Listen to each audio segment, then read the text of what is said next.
In the words of the greatest clothing store of all time, Supre, it's time to get back to basics. This all began because, I think you know what I mean by this.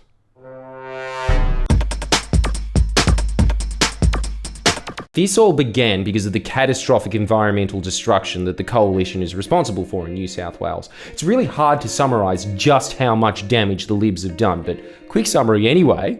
Gladys Berejiklian definitely killed the pixie in Fern Gully. That shrunken man has probably got a key to her back door now. She's just got a thing for shorties, I think. Land clearing rates that are up there with the Congo and Brazil. River systems that have been flowing the same way for millions of years that are permanently currently wiping out thousands of native species, probably just so Gladys's brethren, the bin chicken, can win more animal beauty pageants, but also because the Liberals are completely captured by the Nationals. At least the Liberals have to listen to the entire oligarchy. They love to associate their personal brand with koalas, which honestly, I don't know what's a scarier future for them. One where they're wiped out, or where they're kept in little zoo prisons while Kylie Minogue's terrifying face screams at them while they eat.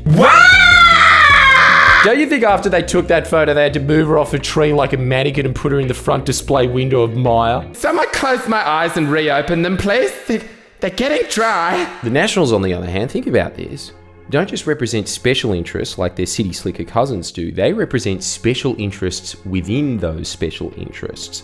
Cotton farming, mining. That's pretty much it. What these evil bunkins represent makes Gladys Berejiklian still look like one of the witches from Macbeth, but the nice one. The one with a snake around her wand.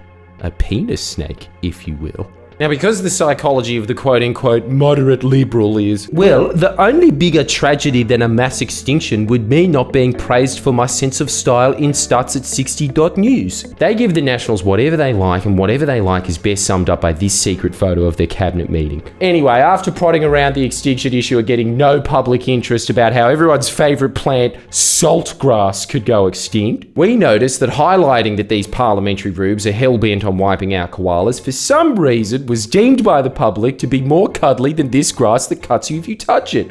Why, I'll never know. But it did stick to Teflon Girl. It's the only thing that ever has. It forced them to do the closest thing that Liberals ever do to governing, which is marketing. Marketing with hero to knobs everywhere, Matt Keane, darling to all the f***wits at Fairfax, as he's every bit as beta as he looks, and to give you an idea of just how beta this man is, look. There's a star man waiting in the sky.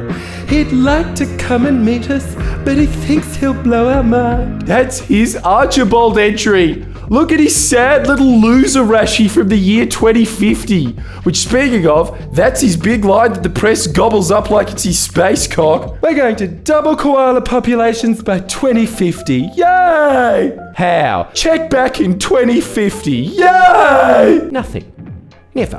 Just a headline that the press mindlessly regurgitate. The closest thing the Libs ever came to a comprehensive policy was the State Environmental Planning Policy, or SEP for short, which should have been abbreviated to CSEDI, as that's the real-life version of "Can't someone else do it?" All the SEP did was pass the buck down to local councils, who, even if they wanted to protect koalas, and they don't, most of these councils are controlled by the cowboy Libs, but even if ones like Byron Bay Council wanted to protect what little habitat will be left after Chris Hemsworth finally makes his house bigger than Pluto, they won't have the money or manpower to do it. It was all a ruse. It was always going to do next to nothing, and because John's such an idiot, he was tricked by it and chucked a tantrum. Threatened to break up the government, didn't end up doing it because Gladys gave him exactly what he wanted. But you wouldn't know that from the press, oh no. Nine Fairfax, led by Queen of the Durs, Alex Smith. Ooh, Queen Gladys wins Koala Wars by giving the Nationals exactly what they want. Feisty. And by doing so, I got what I wanted, which was to keep my government. So we all won the Koala Wars.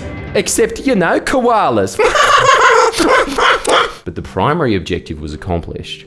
The Liberals looked like they were doing something. I mean, I'm sorry. I know I'm inundating you with photos in this one, but they really are worth 1,000 words. This perfectly encapsulates the effectiveness of the SEP. Clipped on both ears, some dystopic electronic collar around it. You can tell from the redness in his eyes he's just a prop from Disneyland. It would be great if they actually were tracking koala numbers, but they're not. They have no f***ing idea how many koalas are left. The Berejiklian government has routinely refused to do a population count, which should give you a good indicator of how serious Lube Man here is of doing his doubling koala populations by 2050 trick. WWF's best estimate is the koala populations are down 71% after the bushfires. According to the government's own estimates, where you can bet they're lowballing, over a quarter of koala habitat is, well, do they like Domino's thin and crispy? Because otherwise they're out of luck. Yet with these immense compounded pressures on an already brought to the brink of extinction population, the coalition, the party of, yeah, we're going to double the population like we doubled the debt. Why wouldn't you trust a party that doesn't even keep its most advertised promise, let alone a promise it doesn't give a about? Give you an idea of just how little of a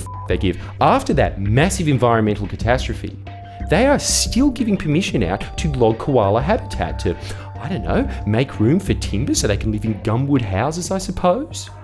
It's 99% on private property. Guess who gets to decide if that land should or should not be logged? That's right. Always the person you least suspect, Stooge. Him. He's been awarded the power to decide which trees stay and which trees go. The biggest roadblock in the state towards any environmental reform whatsoever.